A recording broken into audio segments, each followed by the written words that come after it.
On this episode of IT Unplugged, we look at if AI is taking away jobs or creating new ones.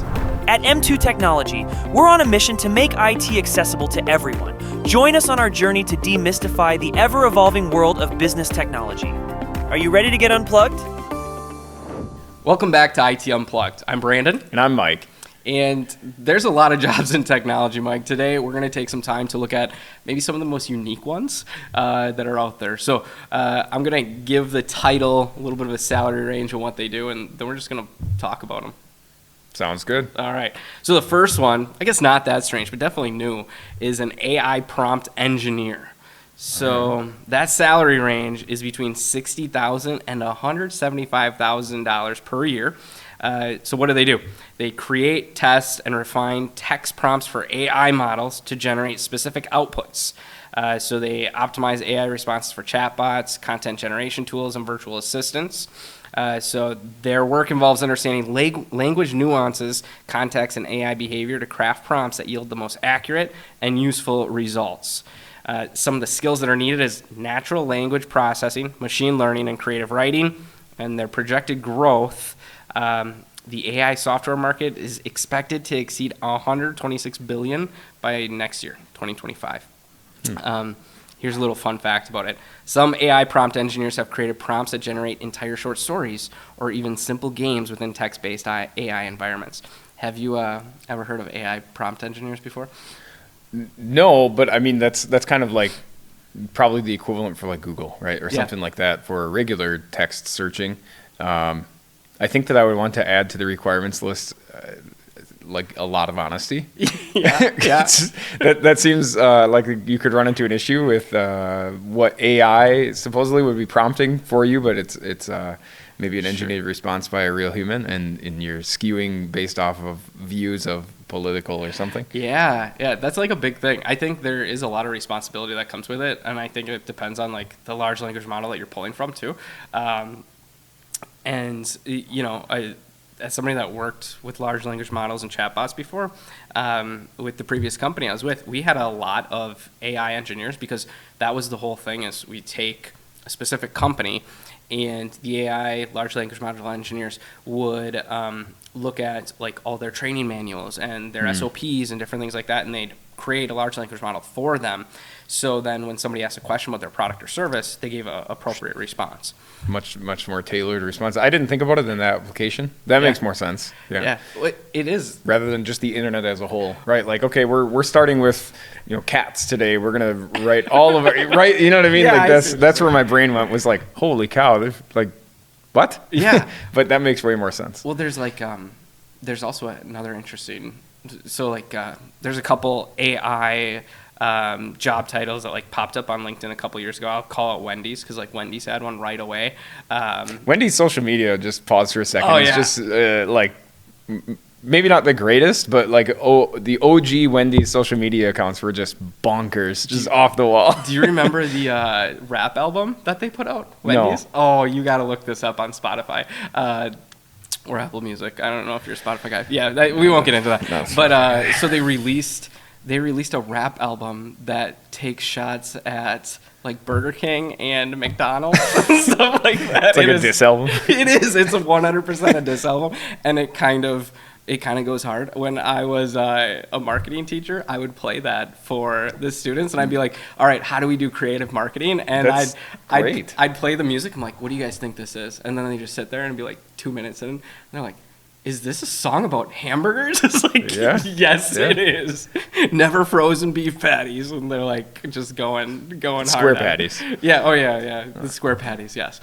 Yeah. But anyways, yeah. So Wendy's was doing a lot of like AI drive-through stuff. I don't know if they've gone forward with it completely, but that was one of those things. Like, okay, what can we spit back to the customer, and how can it be accurate? And then the other avenue of this job that I think is really interesting is like utilizing ChatGPT or other areas. So, if you put crap into ChatGPT, you get crap out. Mm-hmm. So how do you, like for businesses, how do you come in and essentially teach people how to use it or feed it the correct information to then get actual great results to make your company more efficient? So. Yeah, help decipher industry lingo and, be able to get actual results out of it, and it's not only a specific tailored response. Yeah. Right. Yeah. Like it's not just the generic thing that ChatGPT spits out to everybody else. So how does it match your brand's tone and stuff like that? So AI prompt engineer, I think it's a cool one. I'm curious.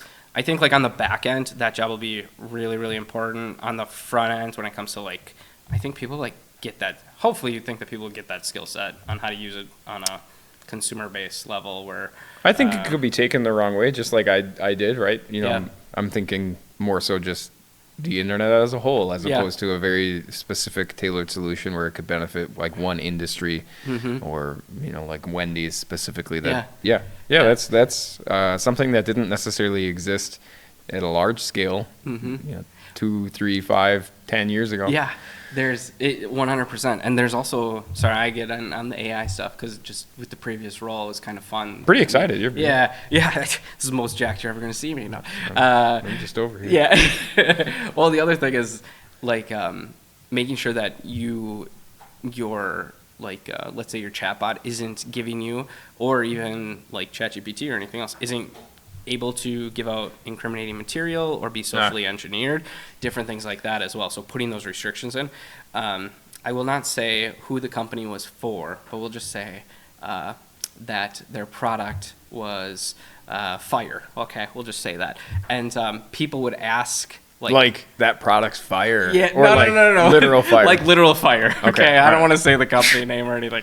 But like the whole job was to, it was kind of like an event, is how do you break the chatbot so it doesn't say anything like incriminating, all right? So because you could like ask, you're trying to break it? Yeah, like you're trying to break it. So if a consumer would go in and be like, what temperature do I need to create, something that can burn through a bank wall or something like that? Yeah. Yeah, let's just say. This exact temperature. It's like, this exact temperature. And it's like, well, how would you do that? And then it starts giving you more information.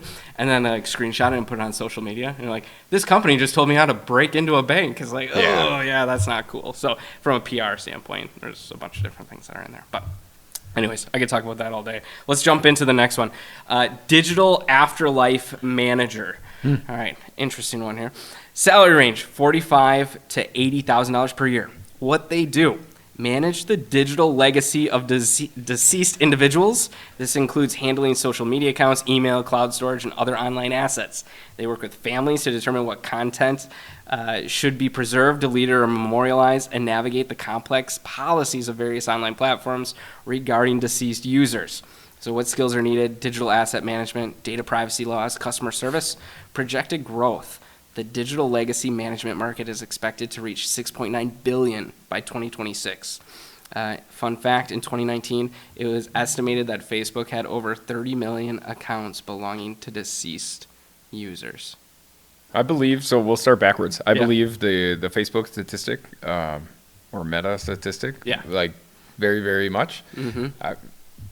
People die, right? Yeah. And, or even what maybe could be lumped into that category is like a debt account. So, maybe you have one from high school that exists, right? It's like... Like, is that the worst pun that's ever been made? Yeah. Okay. It's pretty good. Yeah, I mean, it was good. I'm just like, oh no. Yeah. This too, I mean, I guess probably everything on the list is like things that didn't necessarily exist 10 years ago, or 100%. To some scale. This is interesting because when does the service start? Yeah. Does it, you get somebody on board today, and then it follows through until, the year 3006, or does that service kick in when you die? Yeah. You have them lined up, you have them on retainer, it's some small fee to keep them around and you're on the books. But then when you die, they kick in. I'm really interested in that.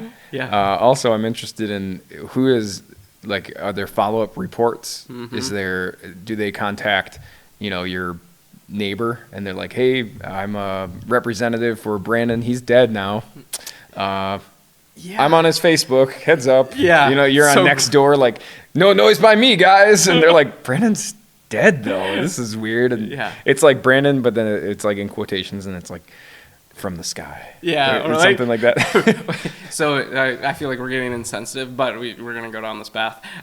What if it wasn't just like preserving it? What if you hired someone to just keep it going? You know what I mean? Like, hey, That's, we want to, for like the next 6 months, we just want to send out these really random, really tweets. cryptic messages Yeah, too. Like, really wanna it's a send- short story, but some letters are capitalized, and the capitalized ones spell out like help me or something. Yeah, I really, oh gosh, I really want to send my friends down this weird maze. You know what I Yeah. mean? This is my last wish for the last 6 months. I just That'd be kind of fun.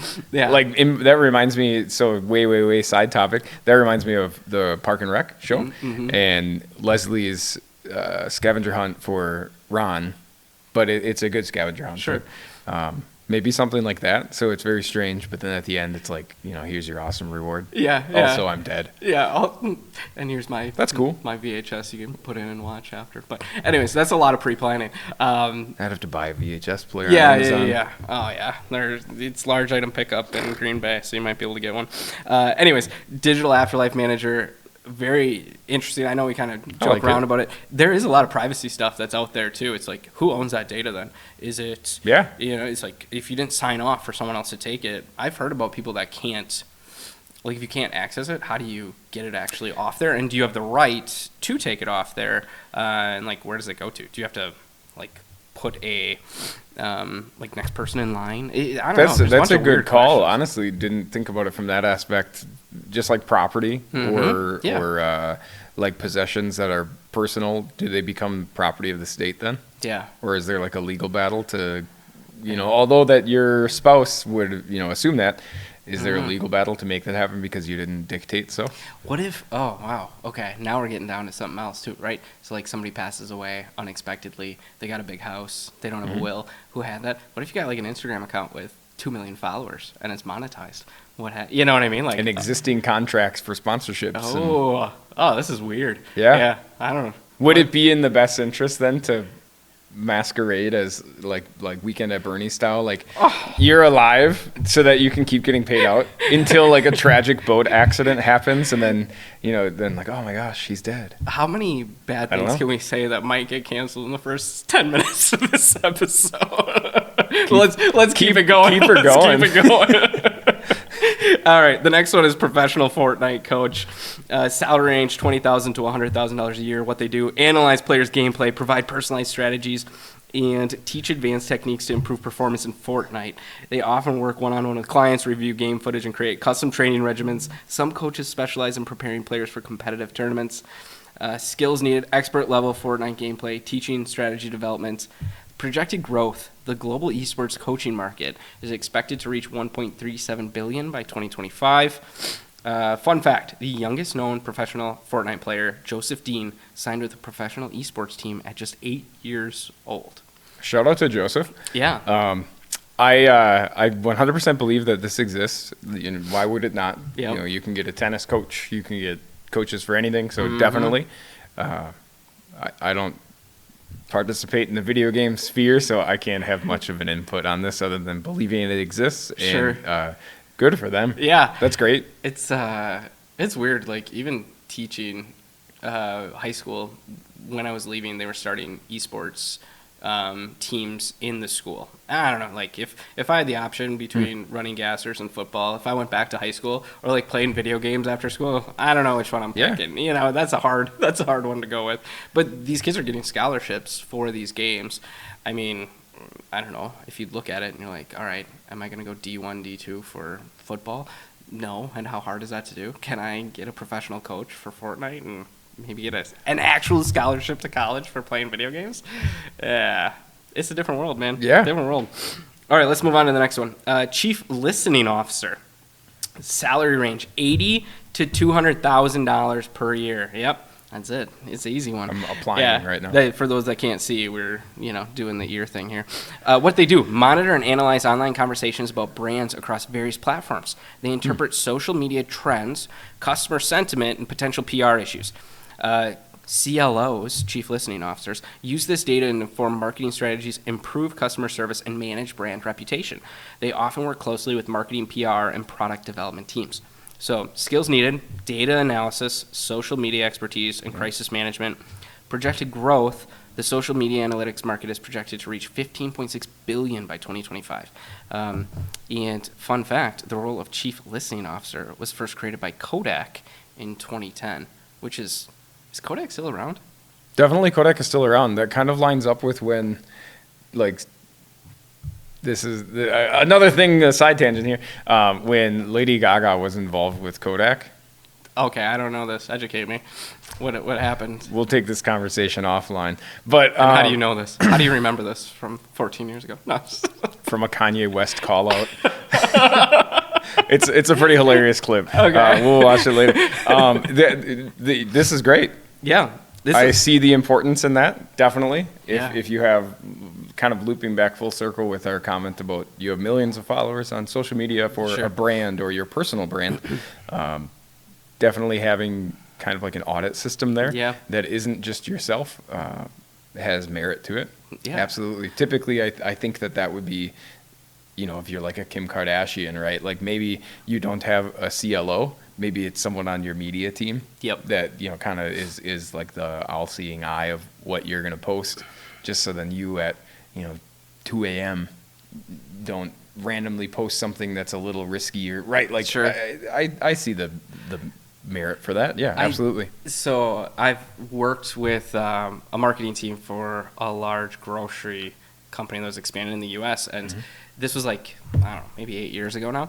And funny enough, this was exactly what their social media manager would do, but the technology wasn't, I hope I'm getting it right now or maybe the technology was there, but essentially they were taking screenshots of all the comments, or like the notable comments, and then they'd sit down with the C-suite and go through them, which is really interesting because That's it wasn't strange. Yeah, because it wasn't like it was like just concerns or issues. Yeah, like Okay. hey, we're hearing this about this product this many times, or we're hearing this about a return policy this many times, or customer service, or queue lines are too long, until it's. But just as like proof they're using. Okay. Yeah. Sure. So they'd go ahead and they'd go through all that stuff and kind of look at it. And it was cool because, like they got a voice of the customer. The thing is like social media was a little bit different at that time, right? So, the debates were last night. I'm not going to go into the debate or anything like that, but for fun, I go and I will watch YouTube. I will look at YouTube comments on one channel, let's say Fox News, and then I'll go on CNN and I'll look at the comments on the other one, and they're so completely different. You kind of wonder, like, do you look at, I don't know, I'm just kind of brainstorming here, but do you look at all of this, like, do you social listen to everybody, or do you just social listen to your target market? You know what I mean? What does it look like? Not really sure, but Yeah. It's an news is the news cycle is definitely one that more perspectives for the individual is always best, right? Because then you're not just getting fed one narrative or one perspective or opinion sometimes, Sure. right? Then you can take in multiple and you can form your own. Yeah, absolutely. And using it as a business, I think is important. You in that case are your own CLO. Yes. Yeah, you are. I don't know, man. I don't want to sit there and digest. Like, I think of that job now, and thankfully it can all be automated, and then you can probably use. You could use your large language engineer exactly to create a better solution for you. Yeah, and then you can get the debrief instead of probably the actually company, taking those snippets. The company would need an afterlife manager also. Yes, probably. Yeah. All these will be hired. Yeah. By the end of this. All right, let's look at the next one here. Chief Metaverse Officer. Salary range is $150K to $300,000 per year. What they do: lead a company strategy and operations within virtual worlds and metaverse platforms. They oversee the development of virtual products, spaces, and experiences. CMOs. I think they need a new name because Chief Marketing Officer, Chief Metaverse Officer, also manage partnerships with metaverse platforms, guide virtual marketing efforts, and explore new business opportunities in these digital realms. Skills needed: VR, AR expertise, business strategy, digital marketing. Projected growth: the metaverse market could reach $800 billion by 2024. And fun fact, 2024 is 2024, so I'm interested in. I think I looked that stat up, and it's still $800 billion, even though the metaverse is like. Fun fact: Procter & Gamble appointed their first Chief Metaverse Officer in 2022, focusing on creating virtual goods for their consumer brands. You ever been in the metaverse, Mike? No, No. no. I have, to be honest, very little interest in exploring that sphere. Yeah. So Just personally, nothing necessarily like negative to say about it. Just we're getting like just all types of different levels now. There's a lot of the real world that I have not explored that I would rather spend time exploring than in VR. Personally. Yeah, fair enough. It's one of those things. When I was researching this, I'm gonna get the stat like what it was wrong, but I think it was $1.45 million was spent to buy a virtual house next to Snoop Dogg's virtual house. I'm just They're neighbors. Yeah, like we're neighbors in the metaverse. That's great. Yeah, and it's like that's an Wonder if he's interesting ever flex. home. Yeah, right. He's a quiet neighbor. What if you just like you're walking around in your metaverse and Snoop Dogg just walks in? I mean, that'd be kind of cool, like interacting with Snoop Dogg. But I highly doubt. You plan taking out virtual garbage. You're like, is he home? I don't know how that works, but maybe you're like wheeling garbage out. Sure. Yeah, it's interesting. When I was at National Retail Federation a couple of years ago, and I was talking to a lot of people in that space, like every big company, they'd come over and be like, "Hey, what do you do?" And so many people were like, "Oh, I'm in charge of Metaverse. I'm exploring that at this thing." But I think it was one of those aspects that nobody wanted to miss out. So that was such a large boom, and it was, I don't want to say like hyped up, but like, I mean, it was hyped up, right? And whether that's good, bad, indifferent, whatever, it was hyped up to the point where, you know, like Procter and Gamble or maybe Kodak, right? Like everybody needs to do something. So it's not like the internet and everyone's on board minus Procter and Gamble. Okay, well, you kind of missed out. Or, you know, everyone's on board minus just one brand. That could be scary. Yeah, for sure. I think that was also kind of coinciding a little bit with like one of the re-booms of crypto. So around like 2020 timeframe, right? Where again, that's fresh in people's minds where it's like, oh, I missed out. You know, this guy sold his crypto to buy a pizza, and I missed out on it. I had a whole bunch, and I sold it because it was rising. And like, look at it now. Oh, I can't believe I missed out on that. And then you know, this new cyber thing comes along, and again, it's like this is going to be huge, 800 billion in just 3 years. But it's not. Yep. And yeah, invested a bunch of money in it. Now I got a virtual mansion that no one's ever visiting. Next to Snoop Dogg, though. Next to Snoop Dogg, though. Don't get foreclosed. Yeah, I wonder what the resale value is on virtual metaverse houses right now. Probably not great. Anyways, these high interest rates. Yeah.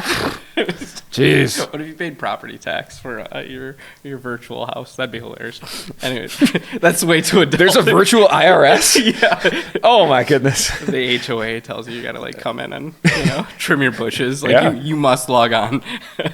Anyways, I think this is going to be a part 1 and part 2, to be honest, because these are interesting. We got 5 more. Yeah. So we'll do a part 1 and part 2 of this episode. I do just want to give like a little hint to one of these. My most interesting one is drone shepherd. That's what we're going to talk about on the next episode. What that job IRL, is. not VR. Yes. Yeah. Yes. Just in clarification. Real life, Maybe drone both. shepherd, drones that bark like a dog to move cattle. Cannot wait to talk about that one. All right. Well, if you enjoyed this episode, make sure you subscribe. If you have IT, tech concerns, anything like that, reach out to M2 Technology. We are here to help, and we will catch you on the next episode. Thanks.